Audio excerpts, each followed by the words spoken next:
학생 시절부터 진실과 정의를 위한 투쟁에 앞장서셨고 불의에 당당히 맞서는 용기 있는 지식인 제주자유주권연대 이사이신 양시경님께서 발언해 주시겠습니다.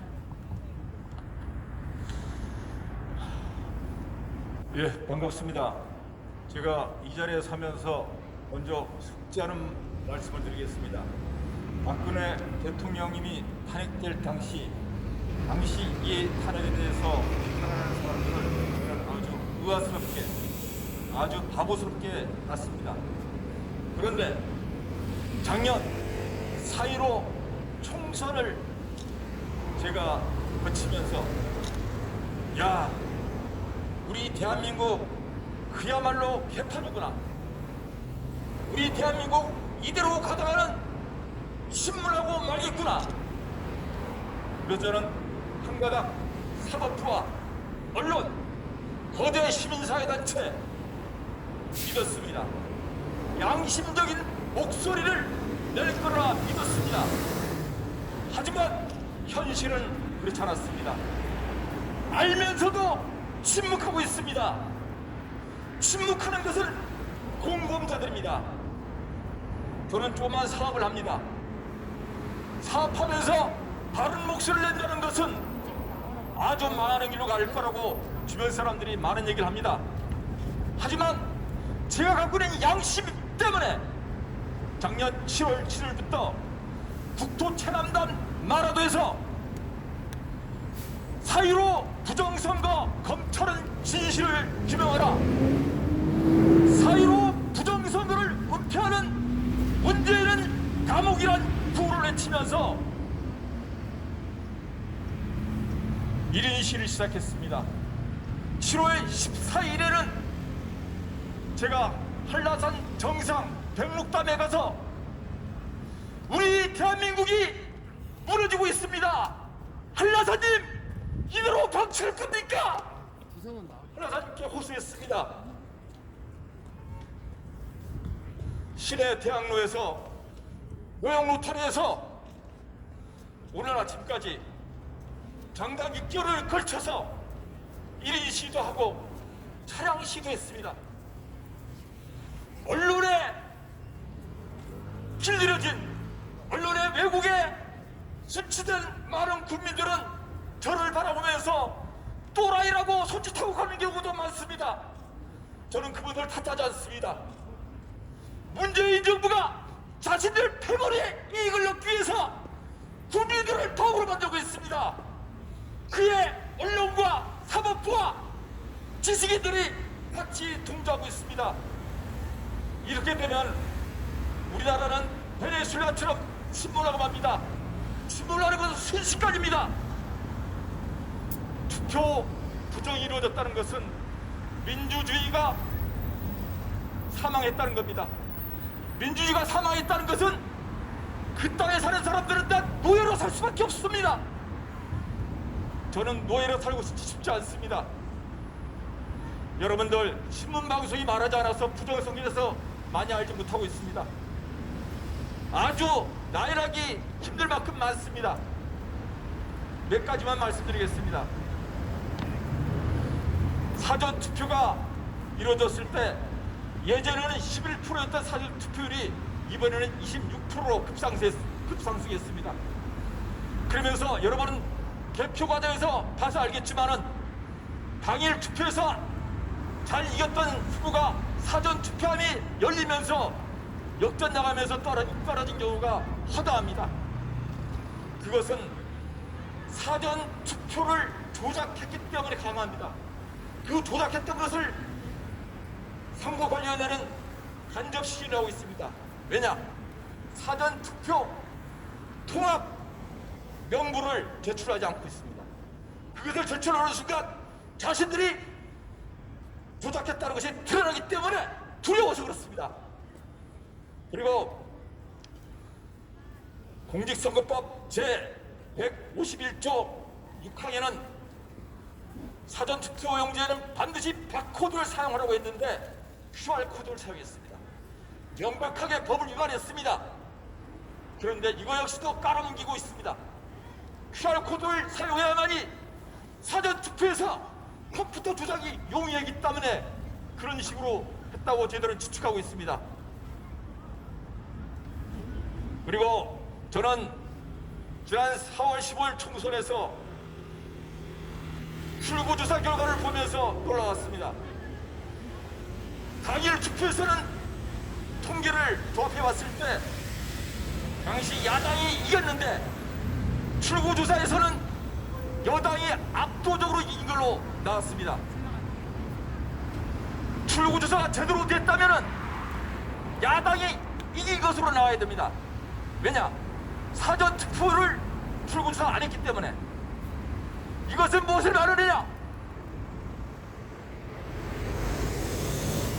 당시 여론조사 기관, 방송사, 문재인 정권이 합작해서 국민을 속였다는 겁니다. 이런 것들이 드러나는데도 불구하고 방송사, 사법부, 검찰 다 모른 체 하고 있습니다. 우리 국민들을 개돼지같이 알고 있습니다. 이것이 민주국가입니까? 또 중국 화해와 LG U+가 손잡고 투개 표기를 통신 장비를 활용해서 무지막지하게 조작을 시도했습니다. 그러다 보니까 어떤 결과가 발생되느냐? 유권자보다 선거인 수가 많은 곳이 전국에 수십 군데입니다.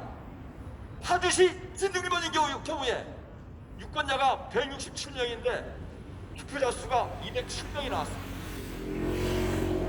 얼마나 조작질을 많이 하다 보니까 이런 오류를 범했습니다. 이것이 한 군데가 아닙니다. 이제 밝혀진 것이 수십 군데입니다. 제대로 조사한다면 수백 군데가 될 수 있다고 생각합니다. 이것은 미국 대통령 선거에서 우편 투표를 조작한 것과 비슷하게 사전 투표를 조작하다 보니까 이런 현상이 발생됐다고 봅니다. 예.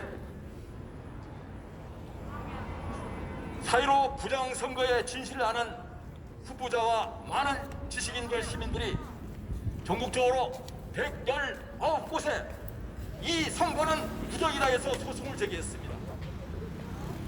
그리고 소송이 제기되면 법률적으로는 6개월 안에 모든 절차를 마치도록 되어 있습니다. 예전에는 이런 소송이 진행되면 대체로 2개월을 전후해서 다 마쳤습니다. 그런데 지금 어떻습니까? 9개월이 지났는데도 119곳 가운데 단 한 곳도 개표를 완료하지 못했습니다. 왜 이럽니까? 사전투표라든가 여러 가지 측면에서 조작질을 너무 어마어마하게 하다 보니까 투표함을 재개표한다는 것은 그저히 드러나는 것이 너무나 두려운 나머지 법률의 정한 그것까지도 무시하고 있습니다. 이것은 법치가 무너진 겁니다. 법치가 무너진다고는 무엇을 얘기합니까? 민주주의가 무너질 거고 독재로 회귀하는 겁니다.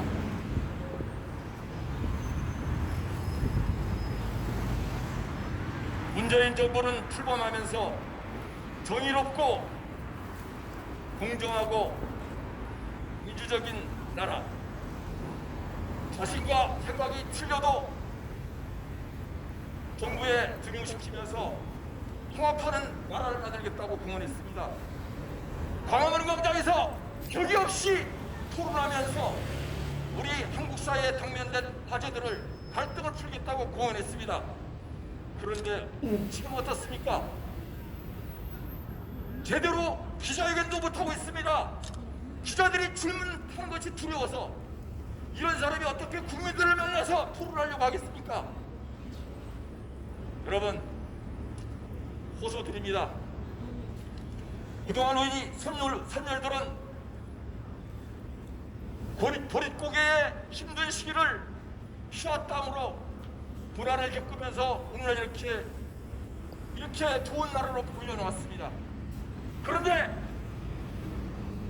국민을 속이는 정권이 나타나서 그동안 쌓아올린 모든 것을 한꺼번에 무너뜨리려고 시도하고 있습니다. 이런 상황에서 누가 이걸 대신해 준다고 생각하지 마십시오. 그렇게 유명세다는 똑똑하다는 판검사들, 자신들의 기득권만 유지하면서 자신들 배만 따뜻하면 된다고 생각하면서 외면하고 있습니다.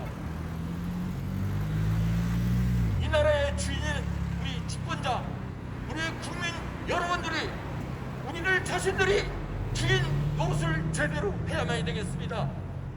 그런 측면에서 우리가 각자 처한 입장에서 문재인 정부에 대해서 우리가 주인이다, 너희들 똑바로 해라, 너희들 물러나라 소리를 외치면서 주인 노릇을 똑바로 해야 된다고 생각합니다. 저는 그동안 살아오면서 진실은 그냥 이렇게 밝혀지는 것이 아닙니다. 치열한, 아주 치열한, 때로는 피, 때로는 땀, 고난이 수반되면서 진실은 밝혀졌습니다. 아직 우리들이 노력과 진실된 그런 정성이 부족해서 진실이 규명되지 않은 것 같습니다. 여기 계신 우리 동지 여러분들, 그리고 저의 말을 듣는 제주도민 여러분,